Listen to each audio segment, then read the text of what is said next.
राम कौन है? वो सोनिया गांधी क्या कहती? Ram does not exist, Ram काल्पनिक है।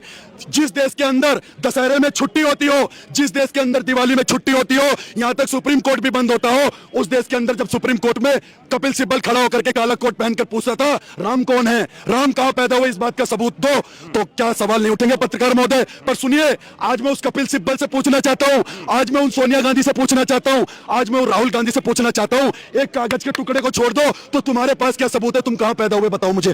कोई सबूत है इनके पास? कोई सबूत है?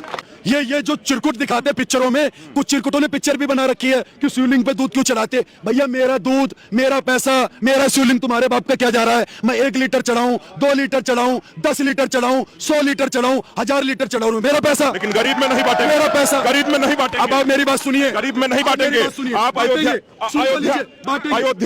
अयोध्या का जो दिवाली है, उस दिवाली का फोटो लेके अखिलेश यादव पोस्ट कर रहे हैं कि जहां दिव्यता है वहीं दरिद्रता है। लोग वहां दिए से तेल निकाल रहे हैं घर में खाना बनाने के लिए, सब्जियां बनाने के लिए, तो वो गरीबी नहीं दूर होगा। किसने बोला ये बात? अखिलेश यादव। अखिलेश यादव ने। टोटी चोर बताएगा कहां दरिद्रता कहां नहीं है, टोटी चोर बताएगा। अब सुनिए मेरी बात, मैं आपको बता देता हूं। सबसे पहली बात, मेरी बात ध्यान से सुनना। जो लोग कहते हैं भगवान पे शिवलिंग पे दूध नहीं चढ़ाना चाहिए, भैया आपका बाप भूखा बैठा है, आप अपने बाप को मत खिलाना पत्रकार महोदय, गरीबों में बांट देना। मैं ये चीज नहीं सीखा, मैं गरीबों को भी दूंगा, अपने बाप को भी चढ़ाऊंगा, जिसके माई के लाल में दमे रोक ले। दूसरी सबसे बड़ी बात आपको बता देना चाहता हूं, मेरे राम मंदिर, मेरे देश का, ये लोग जो कहते हैं ना गंगा जमुनी तहजीब, गंगा जी हमारी, जमुना जी हमारी, तहजीब कहां से आ गई भैया? ये कौन लेकर के आया तहजीब?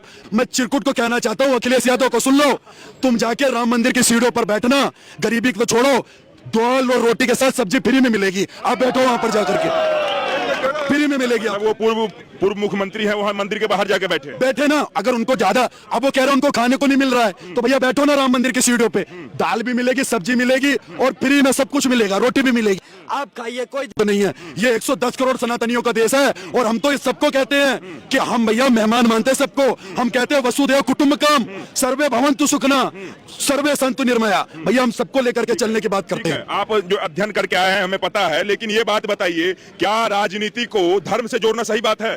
एक बात बताइए, पहले हाँ या ना में बताइए। देखिए बिल्कुल सही बात है पत्रकार महोदय, अब मैं आपको बताता हूँ क्यों सही बात है। सही बात अगर मेरी बात तो सुनिए, पहले पूरी बात करने दीजिए, हर सवाल का जवाब हाँ और ना में नहीं होगा पत्रकार महोदय। राजनीति को धर्म के साथ नहीं जोड़ना चाहिए, लेकिन वो कांग्रेस पार्टी, वो चिरकुट, वो कांग्रेस पार्टी, कांग्रेस नहीं करूंगा, वो कांग्रेस पार्टी जब 24 वकील खड़े कर देती है राम मंदिर के विरोध में, ये सवाल तब भी उठना है कि राजनीति के साथ धर्म को क्यों जोड़ रहे हो। एक बात बताइए, रामलला 500 साल टेंटों में रहे, आप बताइए त्रेता के अंदर रामलला को 14 वर्ष का वनवास मिला। ले जाए, अगर पत्रकार महोदय आपसे पूछ लिया जाए आप कहां पैदा हुए, तो जन्म प्रमाण पत्र के अलावा आपके पास क्या सबूत है कि हम कहां पैदा हुए? पर रामलला ने वो भी साबित करा, और आज आपके चैनल के माध्यम से कांग्रेस पार्टी को कह देना चाहता हूं कि कलयुग में वो लोग क्या कह रहे हैं, सुनिए, सोनिया गांधी कह रही हैं कलयुग में कई पुण्य के धाम नहीं थे, भारत में कई धर्म के आयाम नहीं थे, रावण के खानदान के होंगे वो दोस्तों जो लोग कह रहे हैं कभी राम नहीं थे, जब पुण्य है तो से कहे पाप नहीं थे। जोगी जो है महान शेर है। और एक बात और सुन लो, ये जो राम मंदिर बना है, इसके बाद जितने मंदिर टूटे हुए हैं सारे बनेंगे।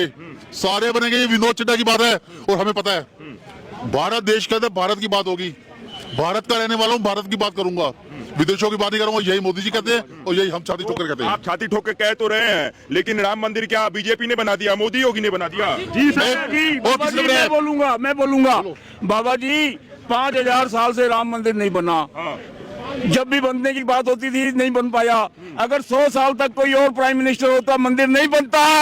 ये मोदी जी की देन है, मोदी जी सुप्रीम कोर्ट की देन है। वहाँ दीपमाला होगी, फूल भी बरसेंगे। मोदी जी क्यों पड़े हो चक्कर में? कोई नहीं है चक्कर में। साडा मोदी बल्ले बल्ले, बाकी सारे थल्ले थल्ले। साडा मोदी बल्ले बल्ले, बाकी सारे थल्ले थल्ले। जो मोदी जी ने कर दिया वो कोई नहीं कर सकता, ना कोई कर सका। 70 साल का यही चीज तो विपक्ष भी कह रहा है कि मोदी जी ने जितना देश का बेच दिया, बंधक लगा दिया, वो कोई नहीं कर सकता है। कांग्रेस ने देश आजाद करा के यहाँ तक लाया और मोदी जी जो है तो 2 ही टर्म में सब कुछ खत्म कर दिया। ठीक है, आपकी बात ना सुन लिया ने, बेच दिया, वो बेच दिया, ये बेच दिया। किसको बेच दिया?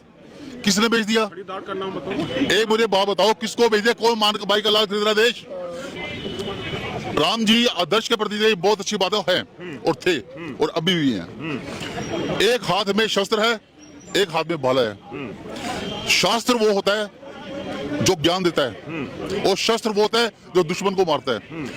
रावण ने गलत काम किया, एक छोटा सा गलत काम कर गया, वो ठीक है, वो मरता नहीं, एक छोटे से गलत काम के लिए उसको सजा भुगतनी पड़ी, पूरे का पूरा परिवार उसने खत्म करवा दिया। देखिए पत्रकार महोदय, मैं आपको बता देना चाहता था, आपने कहा भैया सरकार ने क्या करा। आप एक बात बताइए, जब राम मंदिर के ताला खुलने की बारी आई थी तो उत्तर प्रदेश सरकार ने पहले क्या बोला था कि अगर राम मंदिर का फैसला आएगा तो खून की नदियां बह जाएंगी, देश में दंगे हो जाएंगे। पर 2017 में योगी बाबा की बुलडोजर वाली सरकार बनी और योगी बाबा ने डंके की चोट पर बोला न्यायालय मेरिट के आधार पर फैसला दे, फैसले को लागू हम करेंगे और खून की नदियां तो छोड़ो, एक मच्छर भी नहीं मरेगा। क्या कोई मच्छर मरा? मैंने तो पानी की नदियां भी नहीं देखी। और सुनिए क्यों? क्योंकि जली को आग कहते हैं, बुझी को राख कहते हैं, और जो उस राख से बारूद बना दे उसे बाबा योगी आदित्यनाथ कहते हैं।